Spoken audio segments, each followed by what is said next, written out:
Mole Mole, written by Christina Curtin, March 12th, 2023.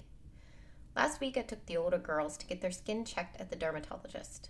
Living in Florida, with a year-round exposure to that glorious sun, I thought that's what you were supposed to do.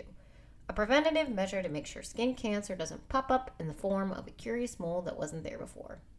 This wasn't their first visit. I think I've taken them like 3 or 4 times before, but I haven't been great about getting them checked every year. It's been a couple, blame COVID, having a baby, and just general life. But a few weeks ago, I noticed a new raised mole on Scarlett's back, so I thought it would be a good time to get their asses back to the derm. My first step was to find a new doctor. We used to have a dermatologist that we liked, but she moved to another practice too far away, and that office didn't even take our insurance anyways. I wanted to find a place that did, since I thought that this type of visit would be covered. More on that later. I spent an excessive amount of time Googling and searching local moms' Facebook pages for recommended doctors, because that's what I do. I over-research and rely on reviews, even though I very rarely leave reviews.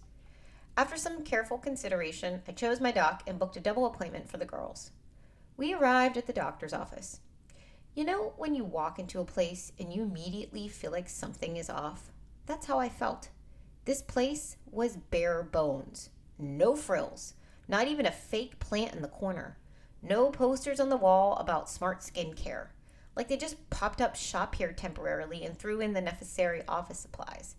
Maybe I was biased. Our prior derm also did plastic surgery in another wing of their building, so when you walked into their office, you were slapped in the face with elegance.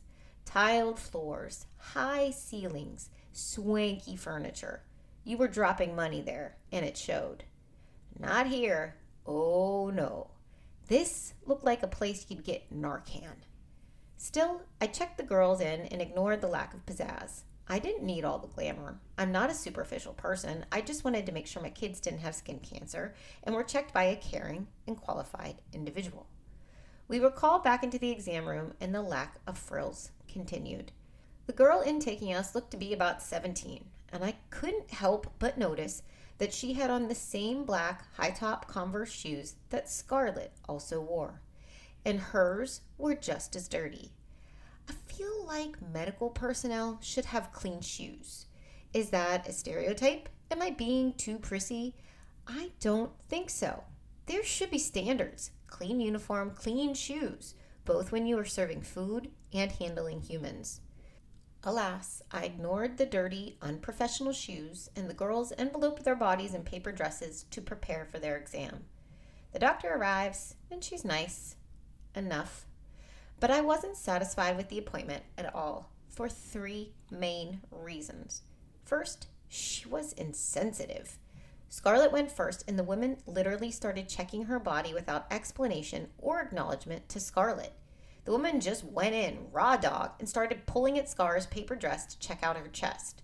Scarlett does not like being seen naked, not even by me, which I totally get. I don't like my shit hanging out either, but I've been beaten down by time, 3 kids, 2 mammograms, and a hefty number of visits to the gynecologist.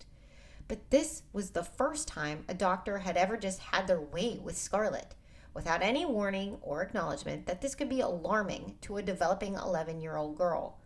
The doctor removed the portions of her paper dress to check for moles. I could tell that Scar was bothered. Her eyes immediately swiveled to me in fear. I told her it was okay, and I made sure to keep my eyes on her face and not her chest. Just wait until this girl goes to the gyno. She's going to be mortified. The second reason I was unhappy with this exam is that while checking both the girls, she didn't use the little looking glass thing to assess any of their moles. She just eyeballed them all. Not that I'm an expert, but I've been to the dermatologist several times, and I'm fairly certain that every time they had that little circle magnifying glass thing in hand to double confirm what their naked eye could not see. Not this lady. But maybe it was because she felt like I was being a helicopter mom by bringing my girls in to get checked in the first place. Why do I think that, you might ask? Because she passively aggressively told me so. That's why. This third reason for my dissatisfaction might be me overreading the situation. But I don't think so. I've become somewhat of an expert in passive-aggressive behavior, having been with Vince for over 2 decades.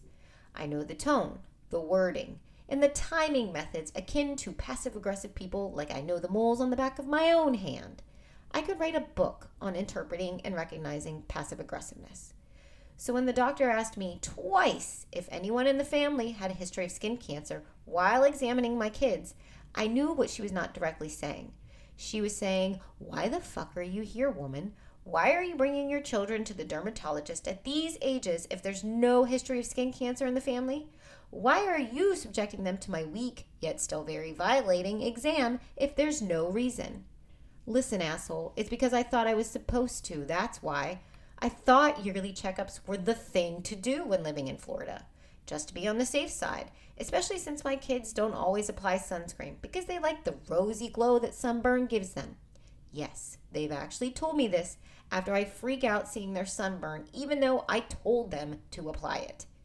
But if the double skincare questions weren't enough, she also asked me mid-exam how I found their office. That question alone is not passive-aggressive. Businesses always ask you how you've heard of them so they can track their referrals. But her tone and the fact that she asked me while checking Gianna for moles was what made it a little passive-aggressive.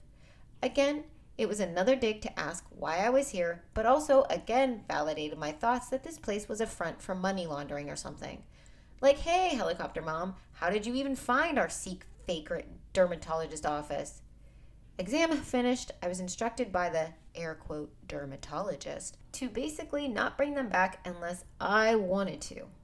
No, come back and have your yearly checkup, or we recommend checks every so many years unless you see a questionable mole.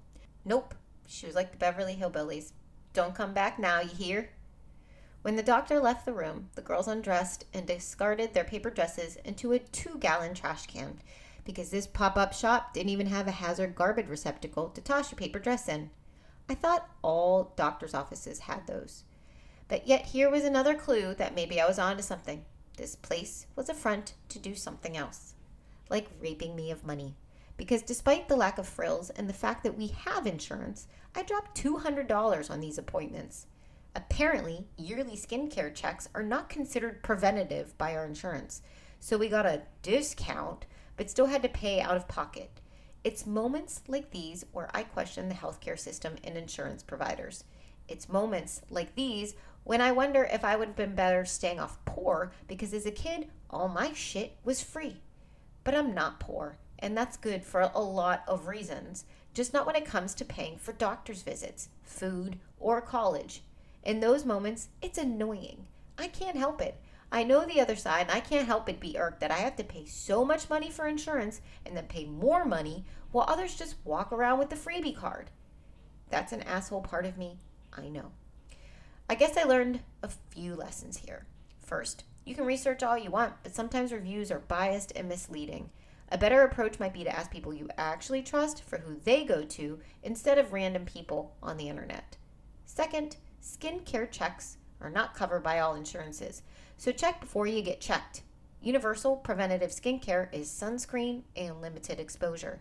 So from now on, my children will apply sunscreen, rosy glow be damned, and I'll just keep my eyes out for weird moles.